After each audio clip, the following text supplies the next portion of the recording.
Muchas gracias. Buenas tardes con todos. Una vez más, bienvenidos al curso de interpretación clínica de análisis de laboratorio. Para los que no me conocieron el día miércoles, yo soy la doctora Denise Costales, soy patóloga clínica y trabajo actualmente en el laboratorio de diagnóstico de servicio y de investigación de la Universidad Católica. Para empezar este tema, recordemos un poquito que es importante conocer algunos conceptos que a veces como médicos no conocemos, ¿no? Entonces, la interpretación clínica no se basa solo en el resultado, sino también en un ámbito de datos que debemos conocer para una correcta interpretación. Me permiten apagar la cámara para continuar con la exposición, ¿no? Entonces, este primer módulo, el primer tema que vamos a ver es una pequeña introducción de lo que es el laboratorio clínico y las fases del laboratorio. Creo que muchos de ustedes ya han de haber escuchado esto de las fases, pero es importante recalcar cuándo empiezan, cuándo terminan, cuáles son los errores que más se presentan en las distintas fases para poder minimizar estos errores, ¿ya? El personal de laboratorio, sé que hay inscritos como personal de laboratorio, deben conocer muy bien esto, pero nunca está de más un refuerzo, ¿ya? Vamos con esta frase como para empezar el tema, que dice: la medicina es una ciencia de la incertidumbre y un arte de la probabilidad, lo dice William Osler, un médico reconocido.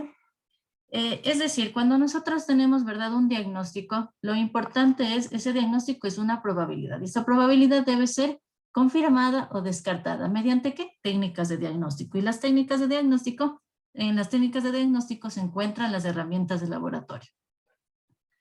Es así, entonces comenzamos con esta introducción. El laboratorio clínico sabemos que es un servicio de apoyo indispensable, cuya importancia ha ido creciendo con el tiempo, hasta llegar a un punto central para la toma de decisiones de los médicos, ¿verdad? Decisiones clínicas. Este apoyo puede ser tanto un apoyo diagnóstico como un apoyo de tratamiento.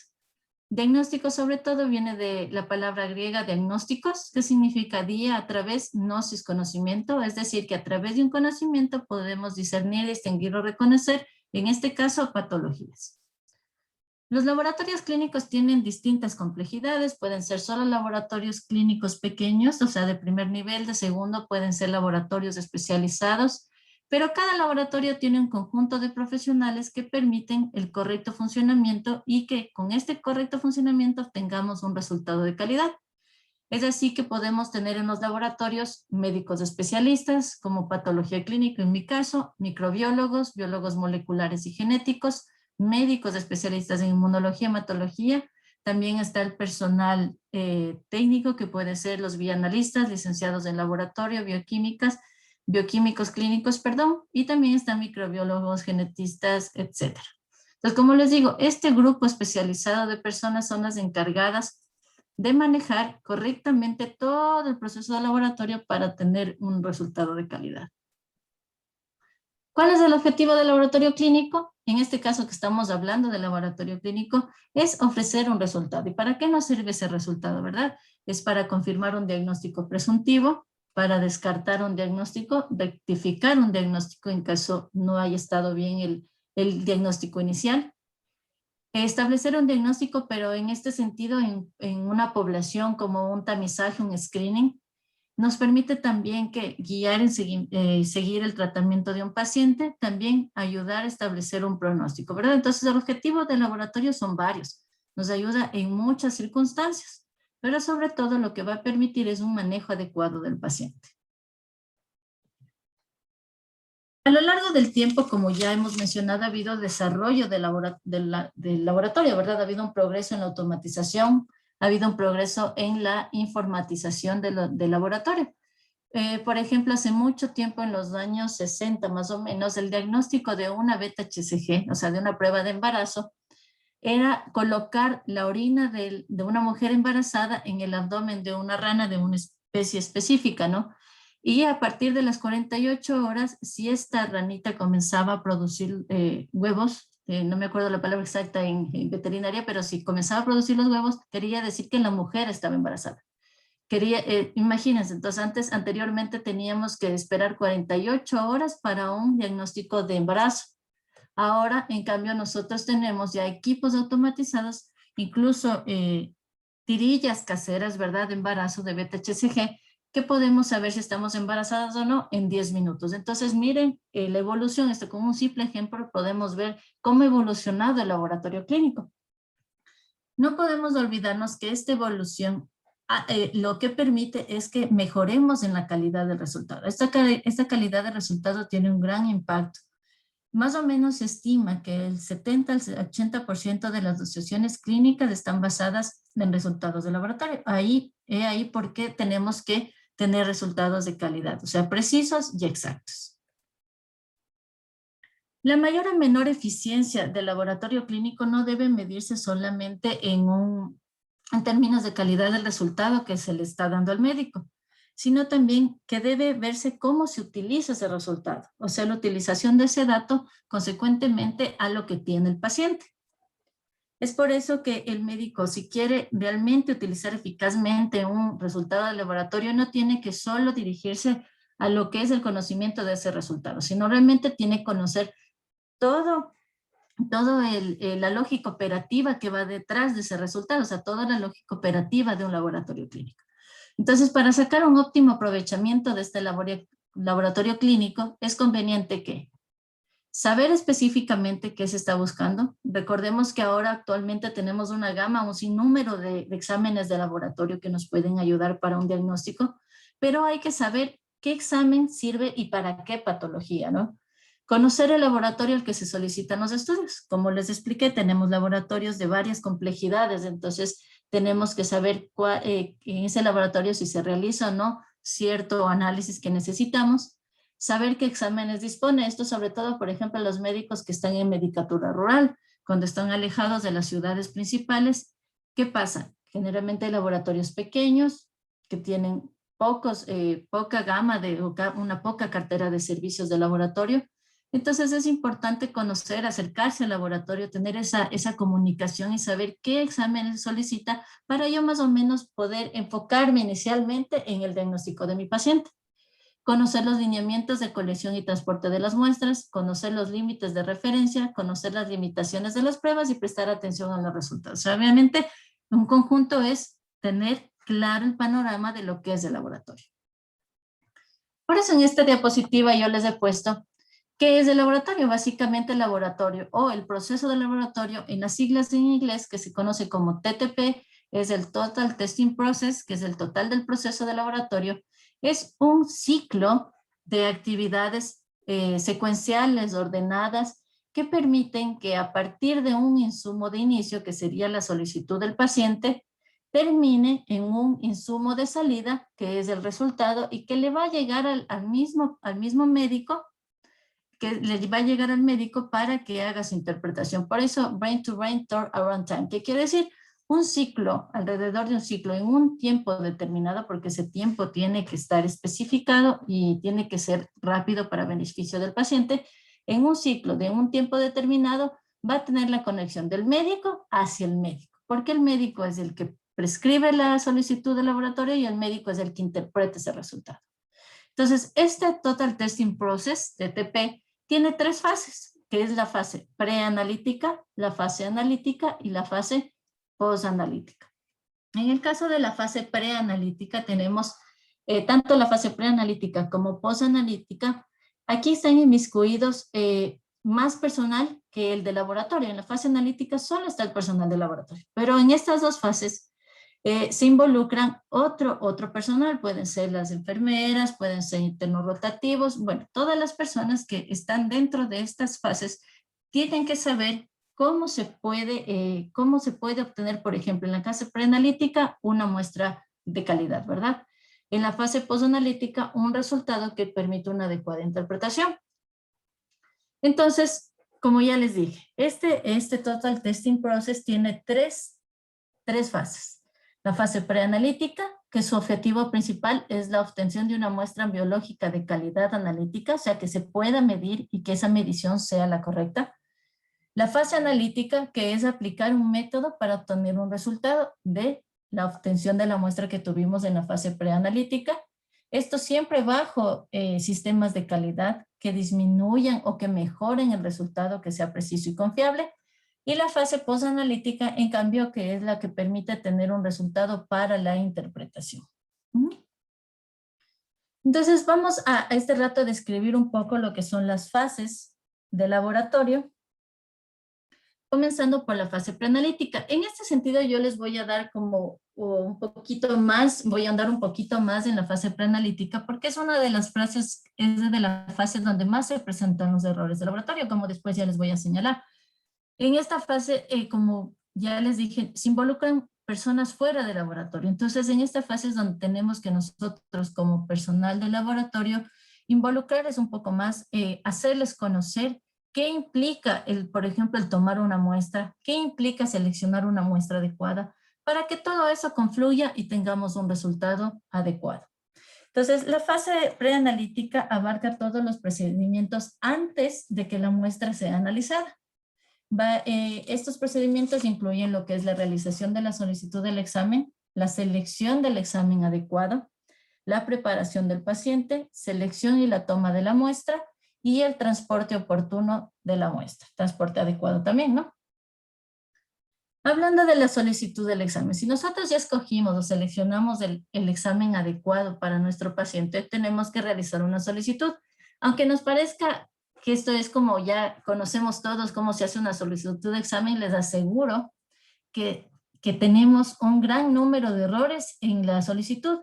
Y la solicitud es la puerta de entrada para la orientación del laboratorio. O sea, con la solicitud el laboratorio va a saber qué tiene que hacer, cómo debe hacer y cuál es la característica que se va a dar cuenta o si el diagnóstico está guiado a lo que realmente el resultado nos está dando. Entonces, si esta es la puerta de entrada, es la que debe ir correctamente realizado. Entonces, la solicitud del examen va a constituir de 4 sectores principales. Primero es la identificación. Los datos demográficos, ¿qué quiere decir? Por favor, eso les pido como laboratorio, es que tratemos de siempre tener una letra clara, legible, para poner los datos en la solicitud. Recuerden que este es un documento legal, médico legal también. Entonces, así como cuidamos la historia clínica, debemos también cuidar las solicitudes de los exámenes. Entonces, en el caso de los datos demográficos, tenemos que colocar 2 nombres, dos apellidos. Siempre, por favor, recuerden que hay, ¿cómo es? Los nombres se repiten, sobre todo en algunas ciudades del Ecuador, hablando de nuestro país, se repiten muchos nombres y apellidos, por eso necesitamos 2 nombres, 2 apellidos, número de cédula, edad o fecha de nacimiento, ¿verdad? Y también los datos relativos a la extracción, que quiere decir que, por ejemplo, la fecha de la toma de la muestra, la hora de la toma de la muestra, el sitio, la localización y todo lo que nos pueda ayudar para orientarle al laboratorio cómo va a procesar esa muestra. El segundo sector principal de la solicitud estaría la motivación del pedido, que se refiere a la impresión diagnóstica. Es importante poner el diagnóstico y poner un diagnóstico porque, por ejemplo, ponemos, me invento, ponemos un diagnóstico que no es el adecuado. O, por ejemplo, la diabetes. Si nos ponen ustedes colocar, solo nos ponen diagnóstico diabetes y nos mandan y nos solicitan como un examen, por ejemplo, la glucosa postprandial. Como laboratorio, si solo me ponen diabetes y glucosa postprandial, yo asumiría que al paciente le estamos haciendo un control de diabetes, ya de haber tenido tratamiento, modificación de estilos de vida, etcétera. Yo le haría, el examen que yo le haría a ese paciente es que el paciente venga en ayunas, se realiza la toma en ayunas, se le manda a desayunar con las consideraciones que debe hacer y a las 2 horas se le toma el examen, ¿verdad? Eso es una glucosa postprandial. Pero no, el médico lo que ha querido con este examen ha sido descartar diabetes. Y el examen, como ustedes saben, lo que nos dice la guía americana de diabetes, uno de los criterios diagnósticos es cuál es la prueba de tolerancia a la glucosa. Entonces, ¿yo qué debería haber aplicado? Primero, en el motivo, la motivación del pedido debería haber sido descartar diabetes. ¿Qué examen como laboratorio le hubiera aplicado yo? Paciente en ayunas, una carga de 75 y a las 2 horas la toma. Entonces, cambia mucho si nosotros le guiamos al laboratorio, cambia mucho cómo se va a proceder por esa muestra. Entonces, la motivación del pedido debe ser clara, el diagnóstico debe ser el diagnóstico, no poner síntomas como diagnóstico, que es otro error que tenemos, sino claramente poner el diagnóstico. Tenemos condiciones particulares del paciente. ¿A qué se refiere con esto? Es colocar si el paciente está tomando un antibiótico, se ha dejado de tomar, perdón, un fármaco, se ha dejado de tomar hace cuánto tiempo, sobre todo, por ejemplo, en los casos de microbiología, si ha estado tomando un antibiótico y todas las condiciones que que puede involucrarse para un correcto diagnóstico, ¿ya? Y la prestación solicitada se refiere al examen que nosotros vamos a solicitar. El motivo para realizar una prueba de laboratorio, o sea, una solicitud, como ya vimos anteriormente, vimos que era el objetivo del laboratorio clínico, ¿verdad? O sea, realizar un diagnóstico, es decir, confirmar, excluir, gestión de pacientes que se refiere a ver con la respuesta de un paciente a un tratamiento, ¿verdad? El pronóstico, la gravedad de un cuadro, pero también hay otros motivos que a veces no sabemos, mejor dicho, a veces como están ocultos estos motivos. Bueno, en el de investigación, esto es cuando estamos realizando algún tema de investigación, pero estos dos motivos sí son también importantes porque, por ejemplo, a veces se le manda el motivo de efecto placebo, que quiere decir que se le manda una solicitud de laboratorio porque porque queremos tranquilizar al paciente. Sabemos que el paciente ya no requiere ese examen, pero aún así le mandamos para tranquilizar al paciente. Por ejemplo, una orina, si decimos que el paciente aparentemente sigue con molestias o el paciente, ustedes saben que ya esa infección urinaria ya fue tratada, ya se arregló, pero el paciente insiste y le mandan una muestra de orina sin las condiciones adecuadas de la toma de una muestra de orina y puede salir un resultado que les va a confundir tanto a ustedes como el paciente. Entonces se puede dar este efecto placebo, pero no siempre es recomendable mandar exámenes por esta situación. Y la otra es el temor. Muchos de nosotros mandamos, por ejemplo, el perfil lipídico, perdón, preoperatorio. Dependiendo de las circunstancias del paciente, de la biología de ese paciente, si es un paciente sano, a veces no amerita enviarle algunos exámenes como se mandan con el perfil quirúrgico, ¿verdad? Pero por el temor, ¿a qué se refiere esto? Mandamos toda la gama de exámenes, es porque tenemos miedo a lo que haya algún efecto de acción legal, ¿verdad? Por omisión. Entonces, eso también nos hace pedir exámenes a veces que no se requiere, que a pesar que sabemos que no se requiere, lo pedimos. Si miran aquí esta solicitud de examen, les he puesto así como general, ustedes ven que me piden en el diagnóstico infección de sitio quirúrgico. En el examen que me está pidiendo, que es en el examen que me está pidiendo, están poniendo secreción de herida quirúrgica. Si ustedes se dan cuenta, primero, infección de sitio quirúrgico no me dice de qué sitio quirúrgico, ¿verdad? Como laboratorio yo no sé qué sitio, puede ser una herida de apéndice, puede ser una herida de quemadura, lo que sea, ¿verdad? Pero es sitio quirúrgico, no sabemos. Y el cultivo también, secreción de herida quirúrgica. No me están especificando de dónde. ¿Qué quiere decir? Que esta solicitud, por ejemplo, no está clara. El laboratorio de microbiología no tendría todas las especificaciones para saber, por ejemplo, qué patógeno es realmente el que es del proceso infeccioso, ¿verdad? Pueden crecer, por ejemplo, patógenos de la microbiota de la flora normal que podrían confundir al microbiólogo. Entonces, ¿cuál es lo importante de estas solicitudes? Que siempre tienen que tener la información relevante. O sea, al laboratorio ustedes le tienen que decir expresamente lo que requieren, lo que necesitan para que el laboratorio les ayude. Aquí también hay un error, por ejemplo, si ustedes le ven, este es un tubo de sangre. Me adelanto un poquito nada más, solo porque ya está en la foto.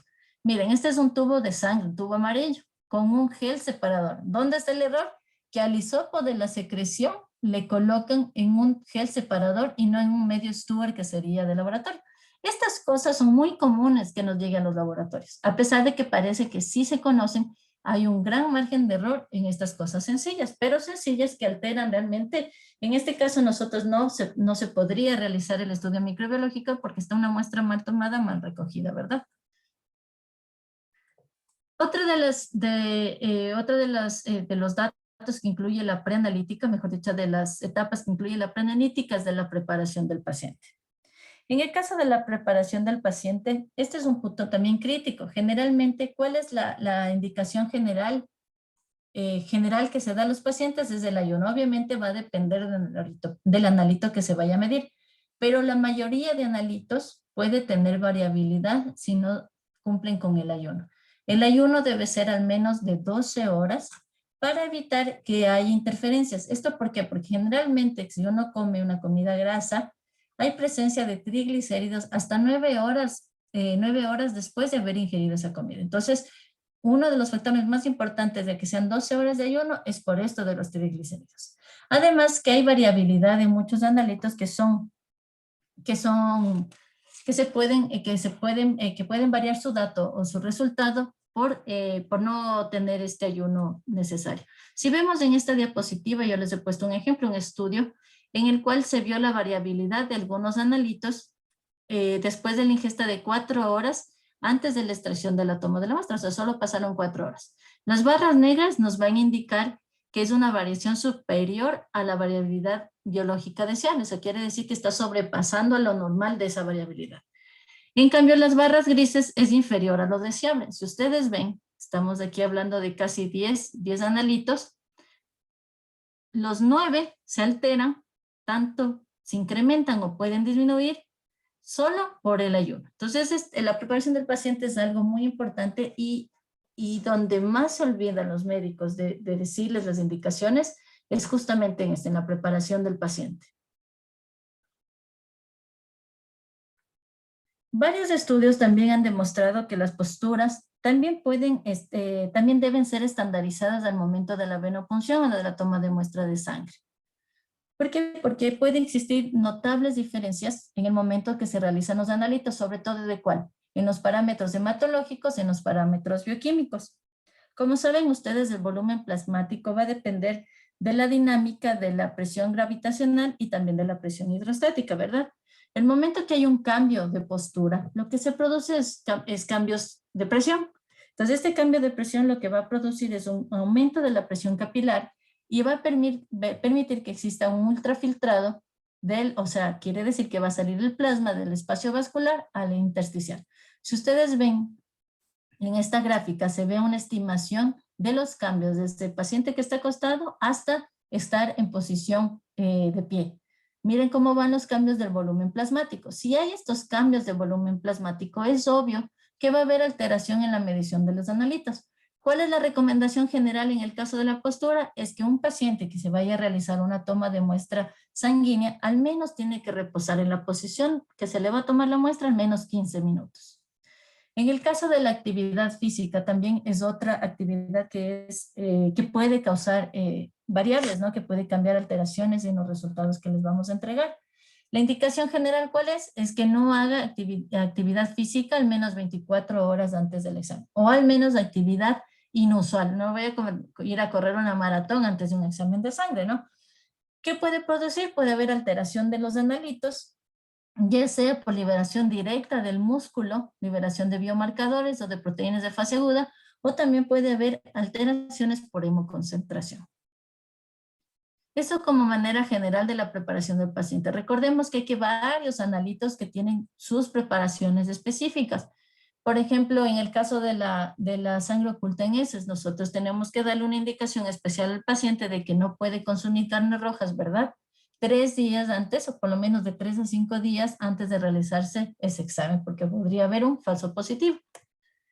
En el caso de la toma de muestra, la ejecución precisa de este procedimiento es sumamente importante y es crítico para tener una muestra de calidad. Entonces nosotros, como les digo, para tener esta muestra de calidad tenemos que recordar que esta fase tiene algunas consideraciones que debemos tomar. Por ejemplo, si vamos a realizar una toma venosa, en este caso una toma sanguínea, tenemos que recordar cuál es el dispositivo que necesitamos para el examen que queremos realizar. El volumen de la muestra es muy importante porque ustedes saben que hay tubos que tienen una dilución específica, ya les voy a explicar un poquito después. Y también tenemos que acordarnos que la identificación de las muestras que estamos tomando es crucial. Una de las causas mayores de rechazo de los laboratorios que se producen es por la falta de identificación. A veces nosotros tomamos la muestra, claro, está bien tomada, entonces seguimos todo el procedimiento, pero nos olvidamos de identificar. Y aunque no lo crean, es muy común que pase esto.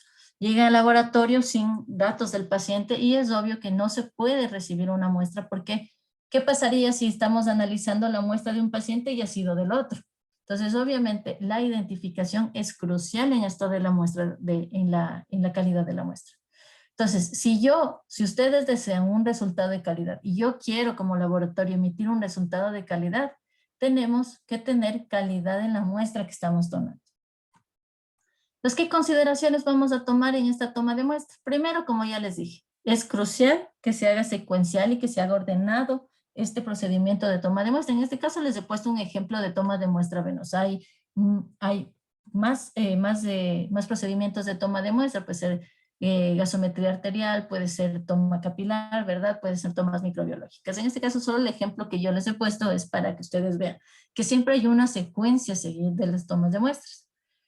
Ya les voy a explicar luego por esto de la secuencia y sobre todo, por ejemplo, en el orden de los tubos. Entonces, tenemos que tener siempre el material preparado, tenemos que colocarnos nuestros guantes por bioseguridad. En el caso de las tomas venosas, ¿qué está recomendado? Por ejemplo, utilizar el sistema al vacío, el sistema Vacuet. Ya no se utiliza o los que utilizan jeringuillas deben tener algunas consideraciones especiales, pero realmente todos deberíamos de utilizar el sistema al vacío, que es más práctico, más seguro. De ahí tenemos que acordarnos también el uso del torniquete, por ejemplo. En el caso de la toma de muestra, ¿cuánto tiempo máximo se debe utilizar el torniquete? Máximo es 1 minuto de utilización, porque luego de eso se va a producir algunos errores que vamos a ver en la otra exposición. En el caso de las tomas venosas también sabemos que la mayoría de tomas, casi el 80% de las tomas venosas se las realiza en la fosa antecubital. Una recomendación especial es que podemos utilizar todas estas venas que vemos aquí, pero la que menos deberíamos utilizar es la vena basílica, porque es la que puede producir más hemorragias, tiene más riesgo de que se produzcan las muestras hemorragizadas. Ajá. Lugares de evitar en la toma de la muestra, tenemos áreas con terapia de hidratación endovenosa. ¿Qué pasa a veces? El paciente está recibiendo, se está hidratando, nada más, una solución salina en la vena. Venimos, los solicitan que se les haga exámenes y toman de la misma o cerca de donde se encuentra la hidratación. ¿Qué va a pasar? A veces, en ese momento, tomamos la muestra cerca o en la misma vía, ¿y qué va a pasar? Va a estar, ¿cómo es? Diluida la muestra. Muchas veces vienen las muestras diluidas, el paciente, por ejemplo, con un hematocrito hemoglobina normal, de 43, viene el paciente, digamos en la mañana, en la tarde que le han colocado esta vía intravenosa, nosotros le tomamos la muestra, de ahí viene diluida y el hematocrito del paciente baja a 20, por ejemplo. Entonces, ¿qué va a pasar? El médico viene y dice, pero ¿cómo si mi paciente no está sangrando, no le está pasando nada? ¿Por qué bajó el hematocrito? Es eso, es porque tomaron de la vía. Entonces, por favor, evitemos tomar las muestras de la vía, cerca de la vía o cuando están con hidratación. No se pueden tomar muestras, creo que es de conocimiento de todos, no podemos tomar muestras del lado que se realizó la mastectomía de la paciente.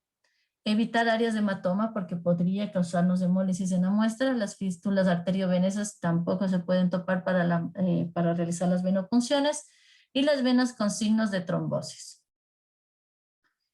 Otra recomendación general en toma de la muestra es el orden de los tubos, ¿verdad? Sí, deben haber escuchado esto. Esto es muy importante porque si no se respeta el orden de los tubos, puede haber contaminación cruzada con los aditivos. Aditivos que ayudan a estabilizar la muestra. Puede haber aditivos como los anticoagulantes, los procoagulantes, ¿verdad? El SLCI, que son guías internacionales que nos estandarizan las recomendaciones del laboratorio, son los que emiten cada cierto tiempo, cada 2 años, las nuevas recomendaciones de cómo se debe tomar una muestra, el orden de los tubos, etc. Entonces, ¿qué nos está diciendo el SLCI? ¿Cuál es el orden de los tubos? Para recordarles un poquito.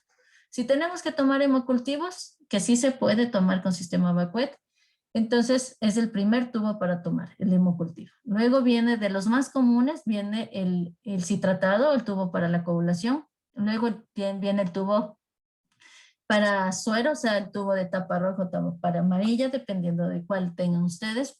Luego viene el tubo verde, si es que lo tienen, y el tubo lila. Entonces, de los más comunes, siempre acuérdense, tubo celeste, tubo rojo y tubo lila. Ese es el orden en el que ustedes deben extraer. Si no, se va a producir esta contaminación cruzada de aditivos.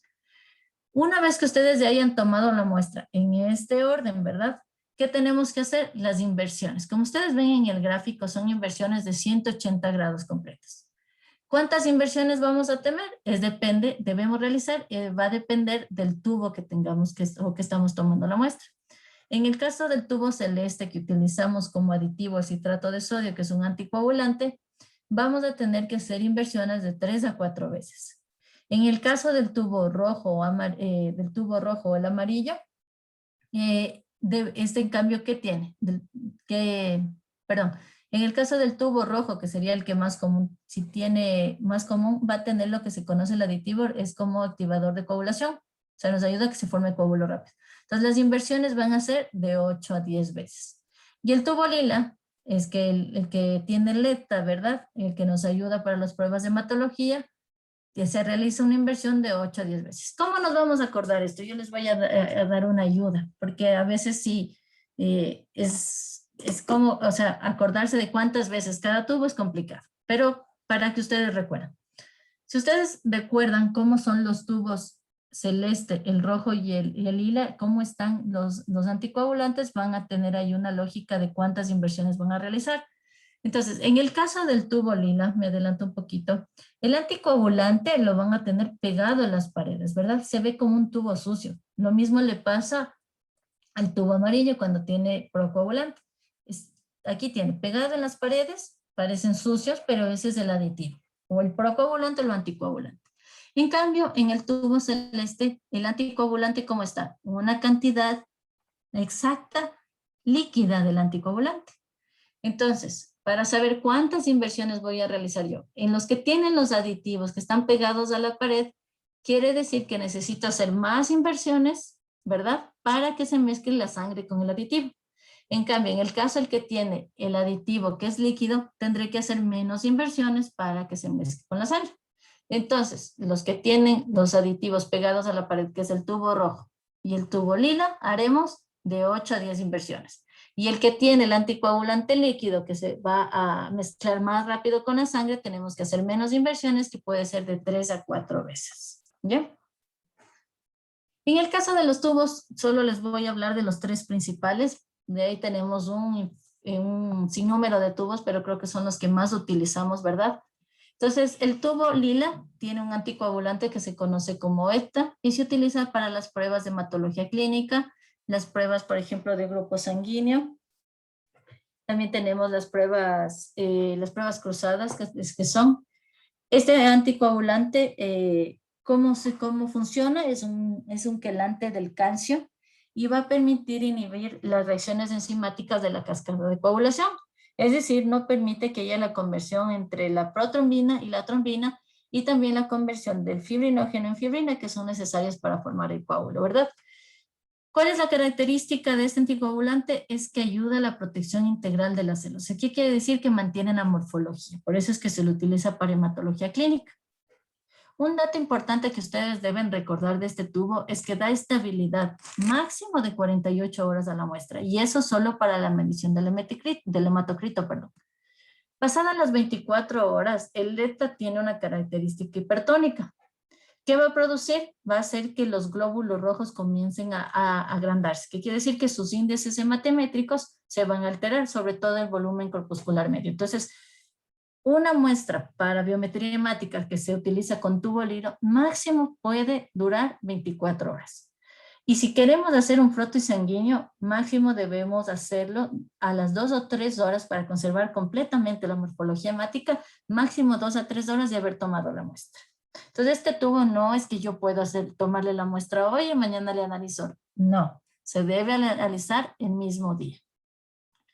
Una recomendación del SLI también que nos da es que en el mercado hay ETA, dipotásico y tripotásico. ¿Cuál es la recomendación? ¿Cuál es el que se debe utilizar? Es el dipotásico. ¿En dónde podemos ver esto? Nosotros lo vamos a ver en el membrete del tubo, ¿verdad? Ahí se va a ver si es di o tri. Tratemos de utilizar dipotásico porque el tripotásico ocasiona disminución del hematocrito, pueden coger los eritrocitos en un 2% y también va a disminuir el recuento de los eritrocitos en un 1%. En el caso del tubo de celeste, es el tubo citratado, ¿verdad? Este nos ayuda para realizar las pruebas de coagulación, TP, TTP, fibrinógeno, etcétera. tiene el anticoagulante que se llama citrato de sodio, perdón. Y este también lo que hace es un quelante del calcio, o sea, se une de forma reversible a los iones de calcio e interrumpe la cascada de coagulación. ¿Cuál es la característica de este tubo? Es que al momento de centrifugar la sangre mantiene las proteínas de la cascada para poder ser medidas. Por eso se utiliza en las pruebas de coagulación. Importantísimo en este tubo es mantener la proporción adecuada de la cantidad de sangre. La dilución debe ser exacta 1:9. Entonces estos tubos tienen todos, y este más, tiene la señal. Entonces hay que reconocer la señal en donde, hasta dónde tenemos que llevar, hasta dónde tenemos que llenar con sangre. Normalmente si tomamos con sistema Vacquet, el vacío se acaba en donde es el punto exacto. Pero si tenemos que tomar con jeringuilla, nosotros tenemos que recordar que lo debemos hacer hasta la línea que nos indica el tubo. Para poder completar la dilución 1:9. ¿Qué pasa si yo coloco más volumen de la sangre? Vamos a tener una disminución en la medición de los tiempos. En cambio, al revés, si coloco menor volumen de lo que está en la señal o de lo que se requiere, vamos a tener en cambio una prolongación de los tiempos. Entonces los resultados no van a ser los adecuados. Otra causa de rechazo del laboratorio, no, o sea, si el laboratorio tiene un sistema de calidad, un sistema de gestión y tiene conocimiento, no les va a procesar una muestra si ustedes no cumplen con esta dilución en los tubos celestes. Y el otro tubo, que es el tubo rojo, el tubo amarillo, dependiendo, este tubo tiene dos aditivos, que es el procoagulante y el gel separador. Estos tubos generalmente se utilizan para que pruebas de bioquímicas, inmunológicas, toxicológicas, microbiológicas, etc. Y no me refiero a cultivos por si acaso, sino serológicas infecciosas. En el caso de los dos activos, ¿cuáles son? Un procoagulante que está pegado en la pared, como les decía, y que ayuda a activar rápidamente el coágulo. Normalmente para que se produzca un coágulo, tiene que pasar al menos 30 minutos, y cuando se utilizan estos procoagulantes, el coágulo se está formando entre 15 y 20 minutos. ¿Por qué es importante esto? Porque a veces el momento de la toma, cuando ustedes solicitan, por ejemplo, un examen de emergencia, ¿qué pasa? Me traen la muestra al laboratorio, entregan la muestra al laboratorio, todavía no se ha formado el coágulo y quieren que les entregue un resultado, por ejemplo, de una glucosa urgente en 30 minutos. Eso no va a ser posible, ¿por qué? Porque el coágulo se está formando recién en 30 minutos y no utilizan tubos con procoagulante. Y si utilizan igual el coágulo se forma en 20 minutos. Es importantísimo esperar la formación del coágulo para evitar que se embolice la muestra en el momento de la centrifugación. El otro aditivo que tiene este tubo es el gel separador, que puede tener es el gel separador, que es un gel que permite que se separe completamente el suero del plasma como una barrera, ¿verdad? Es para manejar más fácilmente dentro del laboratorio. Una recomendación que no se deben olvidar. Si ustedes van a analizar o lo que quieren analizar y medir son, por ejemplo, los fármacos hidrofobos como la fenitoína, el fenobarbital, la carbamazepina, entonces no pueden utilizar estos tubos con separador de gel. Este gel separador lo que va a hacer es atraer, ¿verdad? Va a absorber estos fármacos y el resultado va a ser completamente alterado. Más o menos va a disminuir, va a tener una disminución significativa que va desde el 50 al 60% el momento que ustedes utilizan tubo con gel para medir drogas. En el caso de tomas de muestras, de aquí muy rápido, en el caso de microbiología, porque realmente lo que es microbiología es bastante extenso, hay connotaciones por cada tipo de muestra, pero aquí lo que tienen que acordarse, como les decía, son 3 recomendaciones específicas para una toma de muestra. Primero, siempre traten de tomar la muestra antes del inicio de la terapia antimicrobiana. Luego, la muestra que tomen tiene que reflejar el proceso infeccioso y tienen que minimizar la contaminación con flora bacteriana. Entonces, por ejemplo, ahí, si ustedes tienen por ejemplo, una meningitis meningocócica, deben tomar inmediatamente la muestra del líquido cefalorraquídeo porque este se esteriliza ya a los 30 minutos de haber sido colocada la terapia antibiótica. Entonces, por eso es importante que tomemos la muestra. A veces muchos médicos nos mandan en los cultivos ya con la terapia salen negativos. ¿Y qué es? Es un falso negativo el cultivo. Pero no porque el laboratorio no procesó bien, sino porque ya se inhibió el crecimiento del microorganismo en el agar. en el lagar donde nosotros procesamos los cultivos, ¿ya? Reflejar el proceso infeccioso. Esto es importantísimo saber de dónde se va a tomar la muestra. Hay varias guías, por ejemplo, a mí me gusta la guía de infecciosa de España. Aquí nos da un cuadro donde nos dice cuáles serían el tipo de muestra adecuado de acuerdo al proceso infeccioso, para no equivocarnos, ¿ya? ¿Qué pasa, por ejemplo, con las heridas de piel, que son las más graves, con las que más se equivocan? Normalmente lo que nos mandan es un hisopado, ¿verdad? Un hisopado, y eso no va a recuperar realmente el microorganismo patógeno, sino que lo que va a recuperar es flora bacteriana de la piel. Y otra es minimizar esa contaminación. Entonces, por ejemplo, en el mismo caso que les pongo este momento, ¿qué sería importante? Por ejemplo, limpiar primero la zona que vamos a tomar la muestra, y la muestra adecuada sería una biopsia de piel.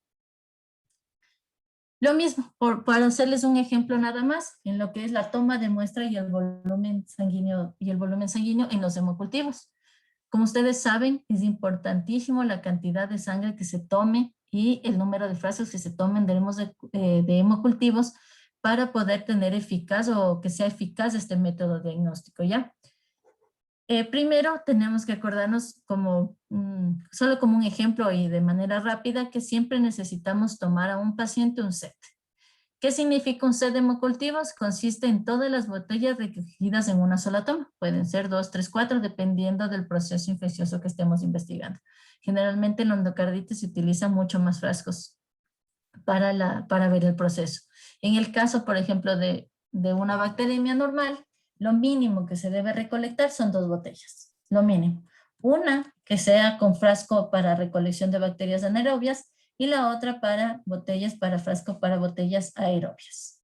Entonces, siempre acuérdense, en el caso de hemocultivos, al menos tomar 2 frascos. Una sola botella realmente no sirve. O sea, no ayuda a la efectividad de este método diagnóstico. Y además del número de botellas, también es importantísimo, como ejemplo les estoy poniendo, el volumen. El volumen de los sets o el volumen de sangre que debe tomarse en un adulto para que podamos recuperar el patógeno y mejore la efectividad del hemocultivo es al menos de 20 a 30 ml por set. ¿Qué quiere decir? Que en una botella le vamos a poner 15 ml, en la otra 15 ml o 10 y 10 y completamos los ml requeridos. Más o menos el índice de positividad aumenta de 3 a 5% por cada ml adicional. Entonces recuerden, 2 botellas al menos con 20 a 30 ml por set. ¿Y cuántos set al menos deben tomar? 2. Entonces en total serían 4 botellas. Coqueril, por ejemplo, en este estudio demostró la efectividad de recuperación del patógeno de acuerdo al número de botellas. En este caso, él revisó y vio que con una botella vamos a tener una recuperación del patógeno de 65.1%, con 2 botellas del 80.4% y con 3 botellas del 95%. Entonces, si nosotros mandamos una sola botella con menos volumen, bajamos mucho la efectividad de recuperación del patógeno. En el caso del laboratorio, el laboratorio debería tener la obligación de medir por peso el volumen para saber, para poder tener esa recuperación general. O sea, por ejemplo, si yo ya les estoy diciendo que la cantidad mínima es de 20 ml y ustedes, por ejemplo, me mandan botellas solo con 6 en cada una, podría ser una causa de rechazo en un laboratorio de microbiología porque yo no voy a recuperar con la efectividad que tendría que ser si estuviera completo. También tienen que recordar, igual que en el caso de los tubos para una venopunción, que las botellas de hemocultivos también tienen una cantidad específica. En la etiqueta siempre les viene de cuánto es máximo, generalmente es de 10 o de 15 ml. Tienen que llenarle máximo al tope, con lo que cumplen con los 20 a 30. Si ustedes llenan más, también les perjudica, porque eso podría dar falsos positivos. El llenado extremo en una botella de hemocultivo es una causa de falso negativo, ¿ya? ¿Qué más? En esto de las botellas, ¿qué más es importante? Obviamente una buena desinfección, ¿verdad? Es el momento de realizar los hemocultivos. En el caso de los niños, por cierto, obviamente no va a ser de 23 ml, sino que la cantidad de volumen de sangre en los hemocultivos debe ser de acuerdo al peso. Por eso es que existen estas tablas. Entonces, por ejemplo, como yo les decía, mínimo 2 set. En el caso del recién nacido, que pesa menos de 1 kilo, ustedes ahí solo se va a requerir un set, no se puede requerir dos, obviamente por el volumen sanguíneo que tiene el paciente. Entonces ahí pondrían máximo 2 ml, sería 1.5 ml en una botella y 0.5 en la otra botella. Y así sucesivamente dependiendo del peso. Por eso es que cambia esto, es porque el volumen sanguíneo no es el mismo que en un adulto y hay que tener cuidado, sobre todo en los pacientes prematuros o con bajo peso, ¿no? Y el último punto de la preanalítica es el transporte de las muestras. Hay que recordar que hay muchos analitos que son muy susceptibles a la temperatura con la que transportemos, al tiempo en el que hagamos llegar la muestra al laboratorio. Por eso, si nosotros queremos una estabilidad de la muestra y queremos una muestra de calidad, tenemos que acordarnos que tenemos que proteger a la muestra del medio ambiente, en este caso, por ejemplo, de la luz. Tenemos que enviar al laboratorio de manera inmediata, o sea, ver el tiempo y también las condiciones, cómo se van a enviar. Entonces, recomendaciones generales para el transporte de muestra es, primero, enviar inmediatamente al laboratorio. Todas las muestras es preferible que se envíen al laboratorio. En el caso, por ejemplo, de los hemocultivos, si nosotros nos demoramos en el envío, ¿qué va a pasar? A veces hay tal cantidad de patógenos, el inóculo está grande de bacterias en la botella de hemocultivo, que se produce la reacción de positividad de la botella fuera del equipo. ¿Qué quiere decir? Porque ustedes se quedaron con la botella en el área donde están tomando la botella de hemocultivo. Se demoraron, me invento yo, 24 horas para el envío y durante ese tiempo ya se produjo el crecimiento logarítmico de las bacterias y ya activó, ya se produjo la reacción. La reacción que permite que el equipo al que ingresamos como laboratorio metemos el hemocultivo y esta reacción lo que hace es dar una señal de alerta del que el frasco está positivo. Entonces, si la reacción ya se dio afuera del equipo, porque nosotros nos demoramos en el envío, ¿qué va a pasar? El equipo nunca va a pitar. Entonces va a salir un falso negativo. Entonces es importante. En tema de gases de laboratorio, la recomendación es que tienen que llegar dentro de los 15 minutos.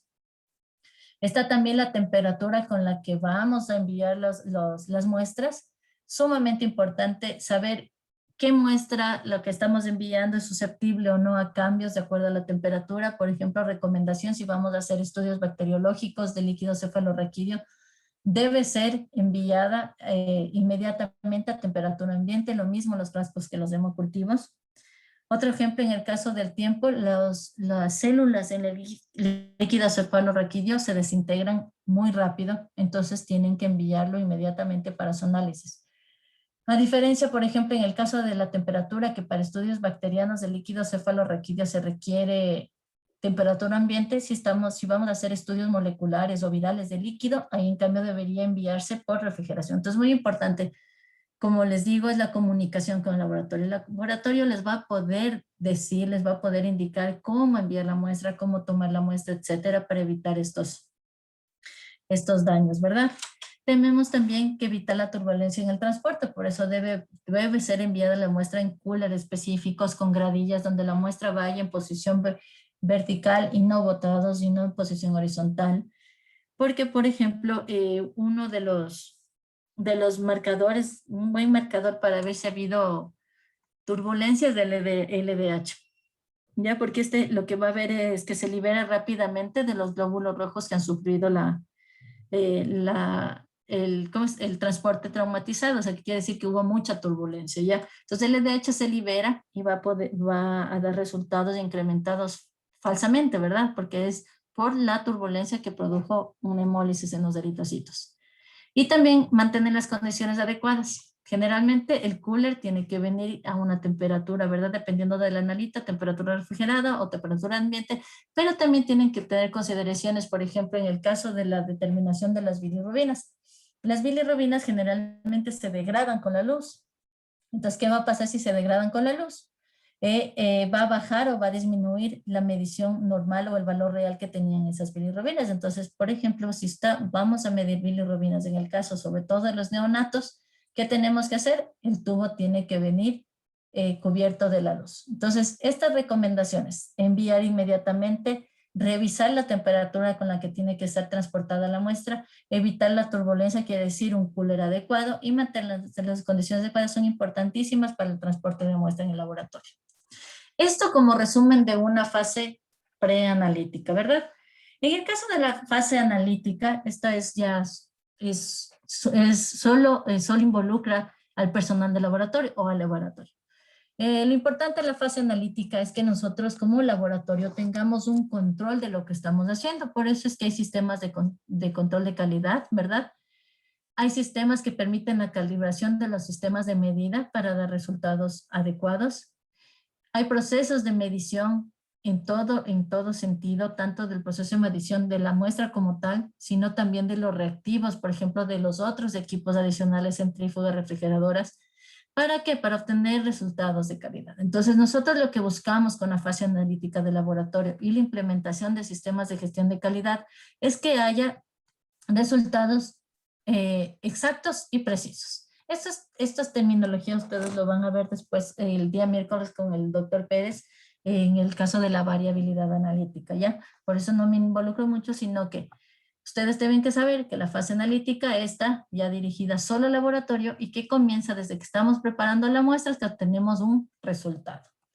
Y por último, el caso de la fase postanalítica, que es cuando ya tenemos ese resultado, este resultado va a ser validado, liberado, que quiere decir que ese resultado va a llegar al médico que lo solicitó para su interpretación. La interpretación del resultado también es parte de la fase postanalítica. Si se acuerdan ustedes del diagrama que les puse de brain to brain, que quiere decir que inicia con el médico la solicitud y termina con el médico con la interpretación del resultado. Entonces, en la fase postanalítica es importantísimo que los resultados estén acordes, sean los que realmente salieron del equipo. Anteriormente, los laboratorios no contaban con sistemas informáticos. Con el progreso, la actualización, ahora la mayoría de laboratorios cuentan con sistemas informáticos que permiten que los resultados de los equipos se transmitan directamente a este sistema informático. Entonces, evitan que la transcripción manual de los resultados, que era una de las grandes errores que se producían en el laboratorio.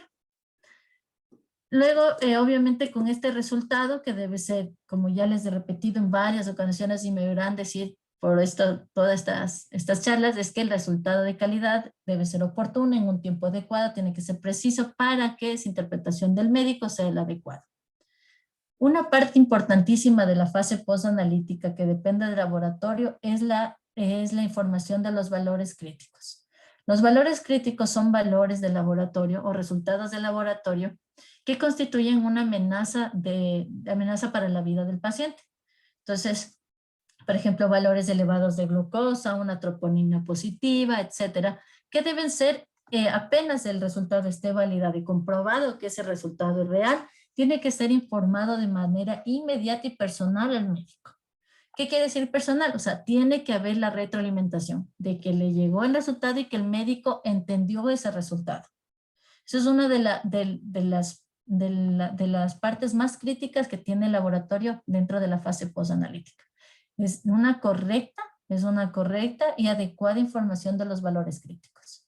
¿Por qué? Porque si corre riesgo el paciente de yo no le avisé, por ejemplo, tenían que compensarle unos electrolitos y el paciente se agravó por esa falta de compensación, sí tiene responsabilidad del laboratorio, además obviamente del médico, pero como les digo, esta es una parte importantísima de la fase postanalítica. Con esto he terminado la parte de las fases del laboratorio. No sé si podemos continuar con las preguntas, si tienen alguna pregunta, alguna aclaración en relación a este tema. Espero que haya sido claro y si no, estoy con gusto para responderles. Muchas gracias, doctora Denise, por la presentación. Para las personas que se han ido incorporando, estamos ya bordeando, estamos ya 50 participantes, entonces, pues para las personas que se incorporaron recientemente, informamos que acabamos de terminar la primera clase sobre la introducción y las fases de laboratorio. Considerando que dentro de las fases de laboratorio, en esta clase se ha hecho énfasis en la fase preanalítica. con sus diferentes componentes, se ha ido haciendo descripciones y ejemplos.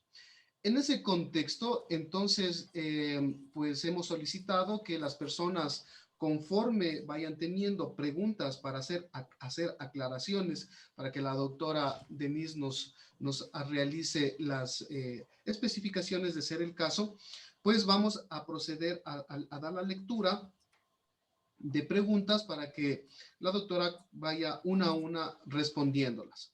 Bueno, tenemos la primera pregunta. El frotis en el tubo lila, ¿por qué se realiza máximo a 4 horas? 2 a 3.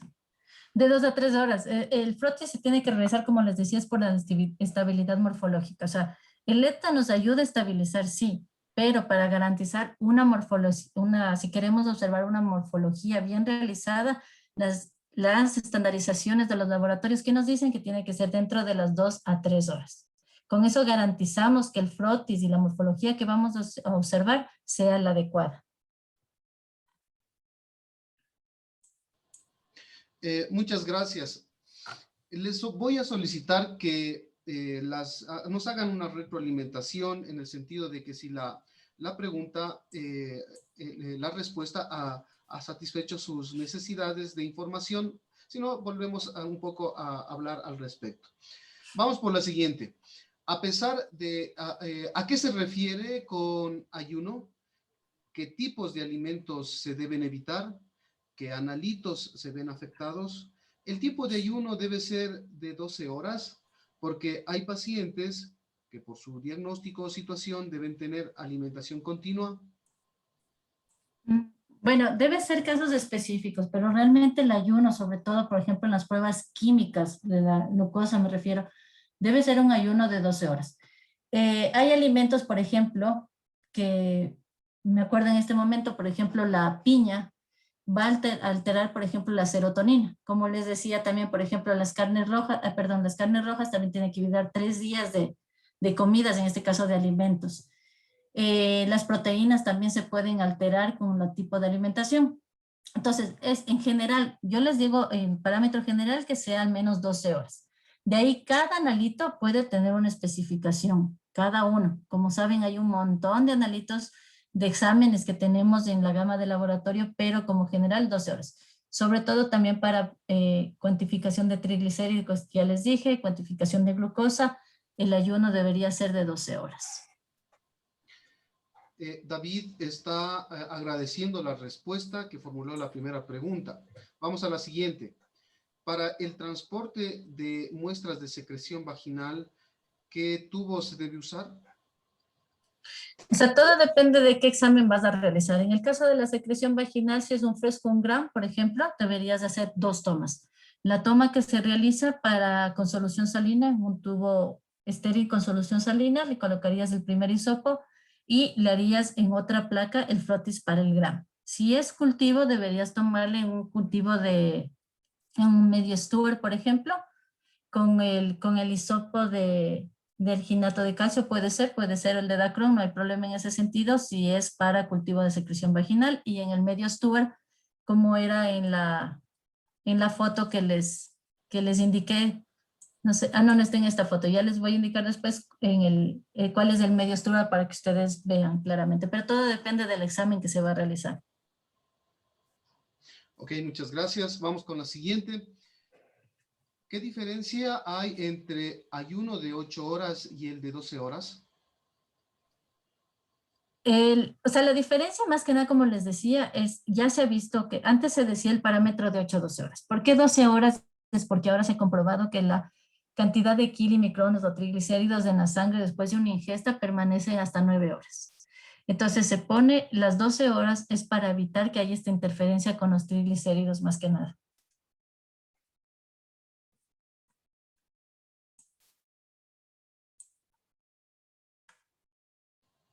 Vamos a la siguiente pregunta. Si realizamos el frotis sanguíneo dentro de las 3 primeras horas, ¿también tenemos que hacer la tinción enseguida? Puede ser relativo, porque lo ideal es que, o sea, más que nada ustedes tienen que asegurar que el frotis les vaya a salir bien. A veces realmente A veces, por ejemplo, por el tipo de tinción, de coloración, no está bien filtrado, el RAI, lo que sea, nos vaya a salir mal el frotis. Entonces, para asegurar eso, ¿qué sería? Hacer unas 2, 3 placas del frotis bien realizado, la extensión bien realizada, y le podríamos dejar secando y luego colorear. No necesariamente. Lo importante es que se fije bien, si fije bien el frotis en la placa, en el portaobjetos, y ustedes pueden colorear, pero al menos 2 a 3, porque a veces sí puede haber alteraciones en cambio en la coloración. Porque dentro de las 3 horas es como les dije, para poder mantener la morfología de los frotis, ¿no? Ok, vamos por la siguiente pregunta. Para un examen de hemoglobina glicosilada, ¿cuánto tiempo se puede conservar el tubo lila? Bueno, como la glicosilada básicamente no es por espectrofotometría, no es citometría de flujo, entonces sí podemos conservarlo 24 a 48 horas en refrigeración. Tengo una última pregunta.